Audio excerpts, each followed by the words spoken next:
السلام عليكم ورحمة الله وبركاته. دي الخرطوم يوم 3/12/2025، والليلة أظنه يكون يوم ما أعرف 14-15 جمادى الآخرة 1447. شايف ده الهلال. الخرطوم ده المبنى اللي قدامنا ده النيل الأزرق، وقدام شوية هناك أو حقيقة قدام القصر الجمهوري بيكون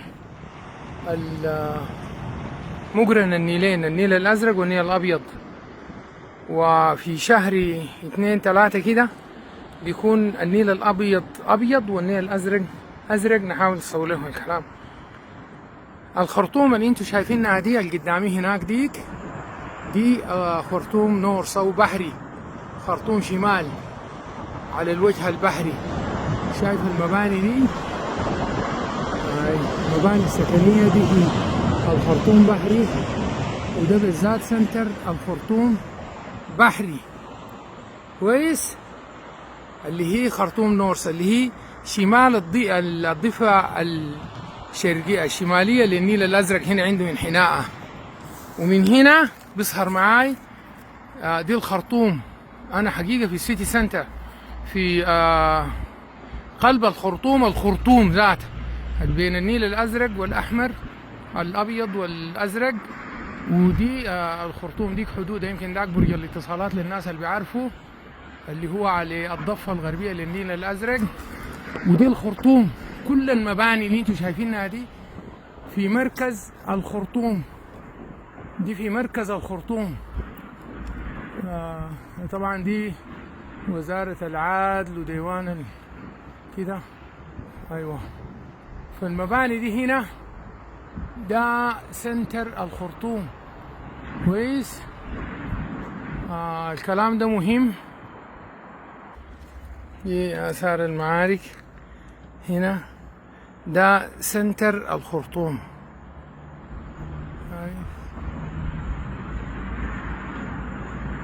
هو المركز التجاري للخرطوم. العمارات دي طبعا كلها مدمرة حتى نهاية الكاميرا. ده سامسونج S25 على مد البصر. دي مباني عشرات. حقيقة ولاية الخرطوم فيها مباني بحوالي 3 مليون مبنى، 3 مليون مبنى سكني وتجاري وكده.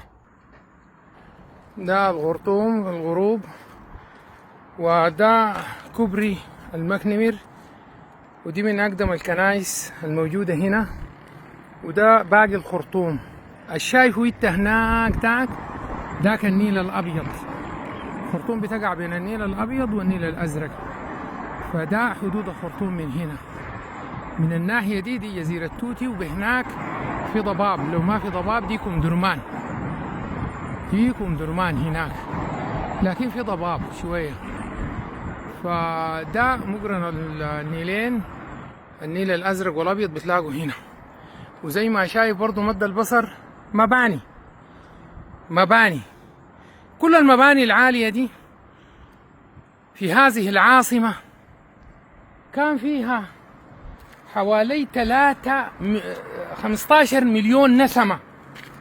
ولاية الخرطوم شمال جنوب تقريبا 140 كيلومتر، وشرق غرب برضو زي 120 كيلومتر و 150 كيلو متر مربع. السيتي سنتر بس اللي هو وسط الخرطوم هنا، يعني وسط بحري ووسط درمان، يعني دي المنطقة المعمورة وفيها المركز التجاري وكده. وفيها من المباني اللي انتوا شايفينها ما أقل من 1.5 مليون مبنى ولا حاجة كده. كان فيها 15 مليون إنسان. ال15 المباني اللي هسه أنا بصورها لك دي كلها خاوية على عروشة، ما في بشر هنا. كل سكان هذه المباني مع بعدها. يمكن هناك ديك نهاية الخرطوم، وخرطوم بعدها شرق النيل، الضفة الشرقية محلية شرق النيل، داك عالم آخر كمان.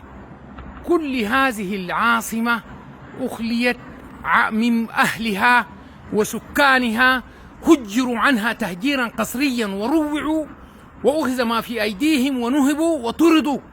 يتخيل عدو بيهجر 15 مليون نسمة من هذه الأرض، خرب هذا العمار. الخرطوم الحفريات الأولى هنا ده الكاتب المؤرخ الإنجليزي الله يديني اسمه لما طلع عمل إير لخرطوم في مقابر هنا ده جنب آخر شارع القصر هناك في الحتة اللي هسه فيها كلية الطب المريديان وكده، لقى آثار عظمية تعود للعصر الحجري. حجري.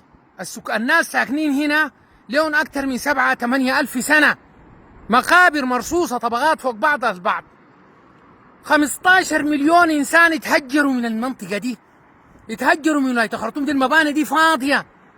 الحركة الهسي انت شايفها دي بعد تحرير الخرطوم بغرابة ده كان في مارس 26. المناطق دي الجيش حررها في 26 مارس، يعني خش لحد القصر الجمهوري هنا اللي هو أصبح خراب. ده القصر الجمهوري، يعني من فوق ما في سقف، خراب. شايف الكلام ده؟ الليلة يوم 3/12، يعني قبل 8 شهور يا دوب بدأت الحركة تعود، ودي من درمان وبحري. أما الخرطوم ذاتها ليها هسه ما في غاب عن سكانها أكثر من كم؟ من 13 مليون نسمة هجروا. أنت شايفه ده. رغما عن ذلك هذا الشعب السوداني ده رفض الاستسلام، رفض تام انه يترك هذه الارض للاعداء. ده ما مشروع بتاع متمردين ولا كلام فارغ زي ده مشروع بتاع اخلاء مدينه ومناطق وولايات هذا النيل الخالد. دي توتي قدامنا، دي الصخره ذاتها، مجمع البحرين، اخراجهم تماما واستبدالهم بمواطنين اخرين. ولكن اراده هذا الشعب اللي بيقول هذه الارض لنا، واللي بيقول نحن جند الله، رفضت هذا الكلام، رفضته. كلنا اهل السودان الساكنين هنا ده الذي يدين بالدين الاسلامي، وده غالبيه الناس، والذي يدين بالدين المسيحي، وده جزء من الشعب السوداني اصيل قاتل في هذه الحرب. هذه العمارات الشاهقه كلها كانت عباره عن قناصه طالعين في دي وزاره الخارجيه السودانيه. شايف كيف؟ العمارات دي كان طالعين فيها القناصة. العمارات الكويتية دي فيها القناصة. الكنيسة ما سلمت من القصف والتدوين. ما في لا يراعوا شيء الناس ديل. عشان الشعب السوداني يحرر هذه الأرض ما حرر بساهل، بدماء أبناء هذا الشعب. عشان تنزل لك قناصة مطالعين في مباني شاهقة زي دي من هنا بعد ما خربوها هذا الخراب وحرقوها. ده ما كان امر ساهل، ده ما امر ساهل. شوف الغناصه قاعدين وين؟ خاتين كراسيون وقاعدين. ما في زول بيستطيع يعبر في الشارع ده، ما في زول من الضفه اللي هناك دي بيقدر يعبروا. كل العمارات اللي انت شايفها في الضفه الثانيه دي كلها كانت مليئه بالغناصه، الشايلين البنادق الار2 اللي بتمشي 7 كيلو. 7 كيلو. شوف هنا دي الشلصه الفاضيه بتاعت الكورنيت، غزايف بتاعت كورنيت بتسيح الدبابة تماما. ده لو ضرب دبابة تي 72 بيسيح. ده باغي آثار ضربهم. لكن الجيش السوداني في معارك بطولية قدر يحرر المناطق دي كلها، طردهم من العمارات دي كلها، طردهم من المباني دي، أخرجهم بسند المولى عز وجل وبوقفة شعبهم معاه. نحن ما خلينا الارض دي ولا حنخليها ولا حنفوتها. ده ما تمن ساهل، دي ما حاجه انت بتتزول بترد له 15 مليون انسان. ده غير المرقوا من الجزيره ومرقوا من ولايه سنار وولايه سنجه والنيل الابيض، وغير اللي تهجروا في دارفور الكبرى كلها، كان في شرق دارفور ولا جنوب دارفور ولا وسط دارفور ولا شمال دارفور ولا غرب دارفور. ده غير اللي تهجر في كردفان. كم 20 مليون انت طيرتهم من بلادهم. انت بتفتكر ده ممكن الناس يتنازلوا لك ولا يجوا يقعدوا معاك عشان يتفاوضوا معاك ولا يقبلوا منك تاني كلام؟ وبالذات الانسان اللي ورا الانسان الثمن اللي دفع ده كبير، ونحن مصرين نعمر بلدنا دي. انا بعدين لما ننزل انت حتشوف اثار الاشتباكات، اثار الاشتباكات عشان تنزل انت غناصه من مباني زي دي. دي ما كانت حاجه سهله، دي معجزه، معجزه. ده بعد فضل المولى عز وجل بعزيمه واصرار الرجال، بعزيمتهم وتضحيتهم وتقديم ارواح رخيصه. بتشوف اثار القتال ضد الغناصه في كل المباني. المباني دي كلها كان فيها غناصه، والمباني دي هون حرقوها عشان تبقى كاشفه ويقدر يشوفوا. الامداد الكهربائي مقطوع من المناطق دي كلها، الامداد المائي مقطوع من المناطق دي كلها. ناس قاعدين على ضفاف النيل في شرق النيل، والناس المحاصرين هناك في ام درمان في سلاح المهندسين بيشوفوا النيل وما بيقدروا يشربوا، بيشوفوا النيل وما بيقدروا يشربوا. ده ثمن الدفع غالي جدا جدا، ما تفتكر ثمن رخيص. ما بنتنازل نحن عن الارض دي، ما بنتنازل. هذه ارض اجدادنا ونحن حنقاتل عنها للنهايه. انا ما بتكلم عن الخرطوم، انا بتكلم عن السودان، عن السودان. دي الارض اللي خلفها لنا اجدادنا، حندافع عنها للنهايه حتى اخر قطره. وفضل سوداني واحد يعيش بكرامه، يعيش بعزه. ما في زول ياخذ ما في ايدينا بيفتكر انه بقوه ولا بقهر ولا كده. نحن قدرتنا بنسويها وبنستند الى الله، والله اكبر فوق كل جبار، الله اكبر فوق كل متكبر. كل زول شايف انه بوارجه ولا ماله ولا سلاحه ولا طائراته ولا غيره بتقدر تخليه يستلم الكلام ده بالقوه، ما يستلم ان شاء الله. يا حياه بكرامه يا نلتمس الشهاده. ما في حاجه، الارض دي ماتوا فيها اجدادنا، دافعوا عنها، اخرجوا المستعمر من هذه المناطق، من المنطقه دي مرتين، مستعمر مرتين، 1821 لحد 1885، ومن 1999 لحد 56 1956. سنظل نقاتل عن ارضنا. Hello there. I'm talking to you from the CBD of Khartoum. Khartoum State. Khartoum State composed of 3 main cities. This is the Blue Nile, and this is the southern bank of Nile, and that's the north side. That north side called Khartoum North. You see it here. Okay? And that is the border of Khartoum, as Khartoum, you can say the primary Khartoum, between the two Niles. That's the tower of telecommunication, which is a landmark in the bank of Blue Nile, West Bank. And this is Khartoum itself. This is the CBD of Khartoum. And on the other side there, that is the junction between Blue Nile and White Nile. And in the West Bank, there is Durman, the third city of Khartoum state, and it's the national capital. This is a political capital, Khartoum itself. This is not a usual mutiny. This is a plan by which the colonizers, the new colonizers of this age, want to expel a whole population, a whole nation from their whole land. Not less than 3 million houses and buildings in Khartoum.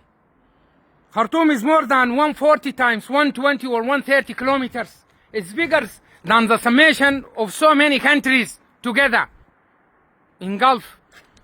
Its last population is around 15 million. Now it is empty. Now it is empty. Today is the 3rd of December 2025. It is empty.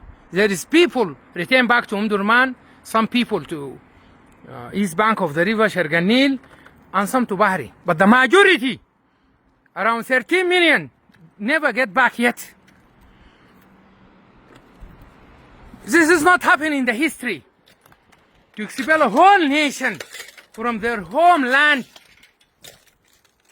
But the determination of this people, the Sudan people, determination of Sudan army, and the supported groups that supporting the army, the nation fight for this land and still fighting. They fought and they fighting and they will continue fighting to free this land and to retain their nation from the areas where it dispersed. And they displaced inside this country, not outside. Liberation of this land was not easy, technically difficult. All these high buildings are full with snipers who have rockets. This is the empty shells of Cornet rockets. They have rockets, snipers, guns all over this building. And you can imagine how difficult for such one who is walking to take down snipers from these heights and to liberate. The message here is the determination of these people, Sudanese, all over the country and outside, supporting their army, the determination, army and their people. This what makes these rebels leave these areas. We liberated Khartoum state, Jazeera state, White Nile state, Sinai state. We expel them from here and we keep chasing them until they put the gun or leave this country. Most of those who fight now, mercenaries from different sides, different countries in Africa and across the Atlantic, as you know, from Colombia and others. They would like to expel us from our land, but we refuse. Simply we said no. We said no. We will remain. We will fight and we keep fight. We'll keep fighting until we liberate the whole Sudan. And someone who expelled a whole population, displaced more than 20 million people from their homelands. All these buildings are empty now. Buildings are empty. No populations here. No infrastructures. No electricity supply. No water supply. No sanitary supply. Even the cables from underground being removed. They completely distracted the infrastructure of this country. But we are going to build it. And we are going to fight them. And no one who had a reasonable brain, no one who is sane will ask Sudanese people to just surrender or to negotiate with such people who are mercenaries from anywhere. No one sane can do that. No one. If there is really faithful and truthful to humanity, they should support Sudan army and Sudan people to fight these rebellion groups, to fight these mercenaries, and to stop the suppliers if they are really honest. Very fierce fighting happened here. A lot of Sudanese fighters lost their lives and lost their limbs to liberate this country. So no one can imagine it will be easy for anyone to surrender. This building is almost 12 story up. I'm going down now. It's all completely destructed. But we fight for our country.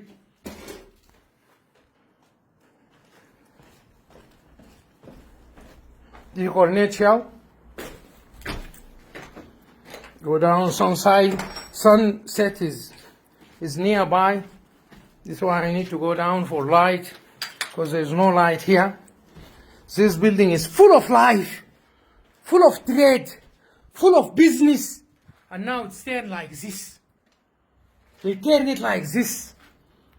Deliberate destruction, deliberate burning of infrastructure, markets, schools, mosques, hospitals, universities, museums, everything that relate to human civilization, human development is burned down to the ground. Before they leave each building, they burn it. They deliberately burn it. They actually loot it as much as they can and then destruct the remaining. They destruct the remaining so no one can make use of it. Even the water tanks in the roofs, they shoot it with rifles, make a lot of holes in them so no one can make use of them.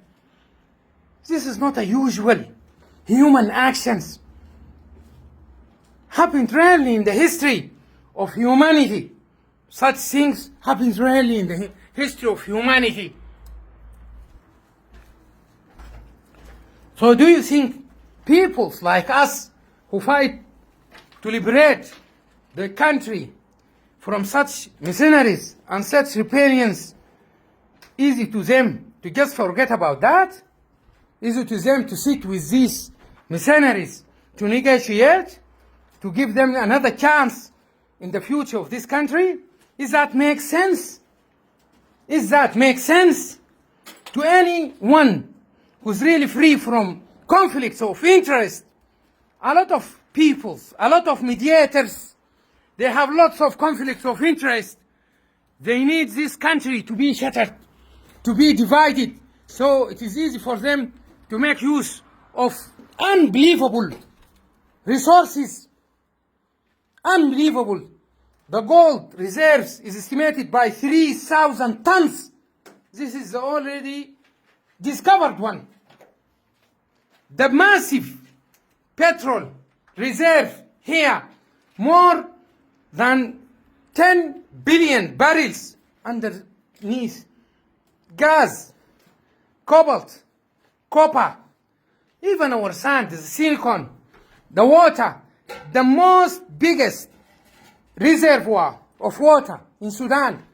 7 rivers, the main Nile, the longest river in the world is the Nile, and its longest path is across the country.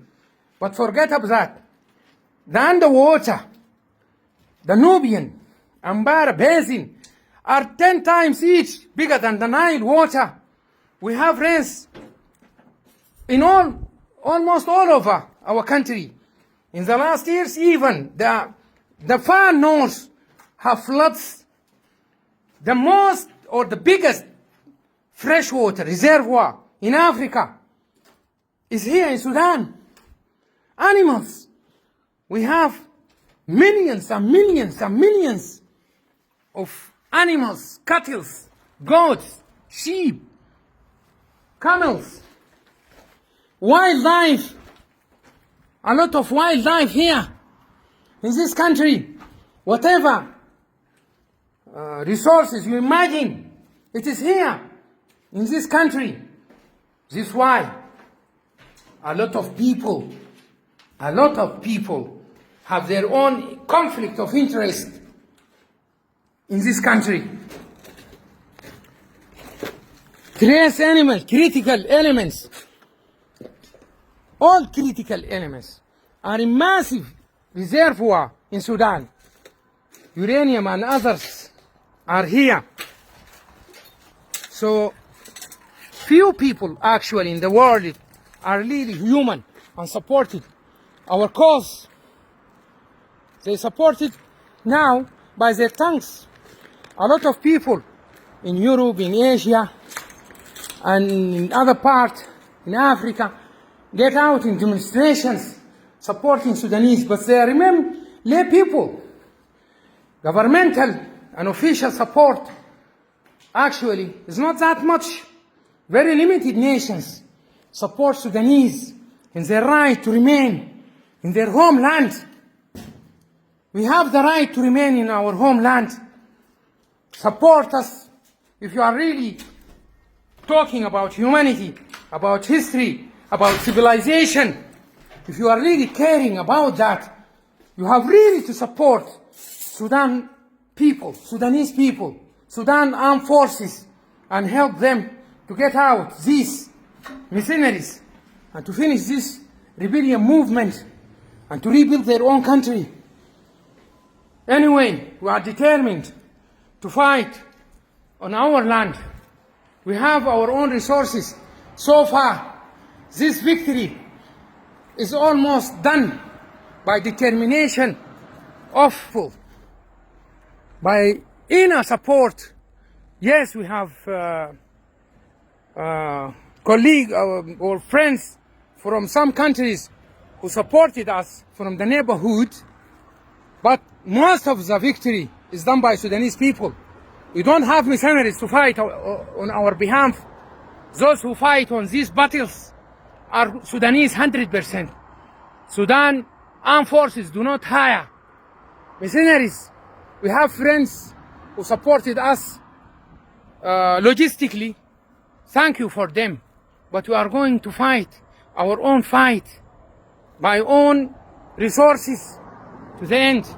And our message to any free people is really to support Sudan, really to support Sudan armed forces to get rid of this rebellion movement, the RSF, to get rid of these mercenaries who are powering themselves in Sudan by financial support from countries across the world. And there is a lot of evidence came out that the main support unfortunately come from a country that's supposed to be a friend to this country we helped in their building establishment of their own establishments in form of education, engineering, medicine, economy, everything, health. UAE, may I call them to go back to their mind and stop supporting these groups, and we are going to build our country. Thank you very much.